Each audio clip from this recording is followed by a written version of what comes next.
मुहिम छेड़ी, ऑपरेशन हफ्ता वसूली की और लगातार बार बार इस पर हमने फॉलो अप किया है, बार बार इसका असर भी देखने को मिला है और इस बार एक बार फिर से ऑपरेशन हफ्ता वसूली का बड़ा असर, बड़ा इंपैक्ट देखने को मिला है।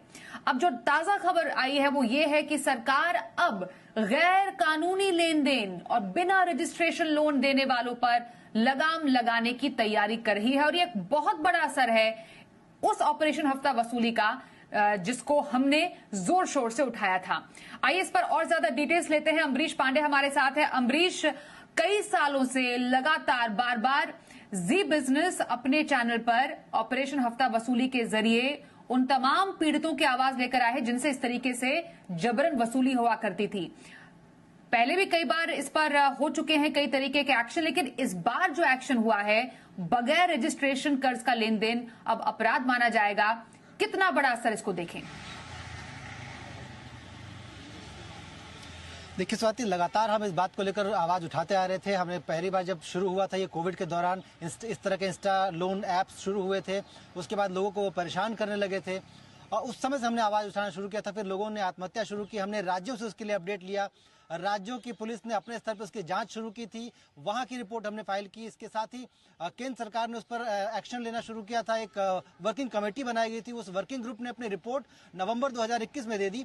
तब हमने अपने दर्शकों को बताया था कि किस तरह से हमारी पूरी मुहिम का असर हुआ है और किस तरह से सरकार इस पर आगे बढ़ रही है। और आज एक बड़ा इम्पैक्ट हम कह सकते हैं हमारी मुहिम का हुआ है, जहां हमने मुहिम को एक तरह से अंजाम पर ला दिया है। सरकार अब इसके लिए एक सख्त कानून बनाने जा रही है, जहां पे दो टूक शब्दों में सरकार का ये प्लान है कि किसी भी तरीके का जो अनरेगुलेटेड लेंडिंग लेन देन होगा वो नहीं किया जा सकता। भारत में, भारत के कानून के अनुसार उसको रजिस्टर्ड होना पड़ेगा। आरबीआई में, वित्त मंत्रालय के जो अन्य विभाग है उनसे उनकी मंजूरी होगी, तभी जाकर वो किसी तरह का आर्थिक लेन देन कर सकते हैं।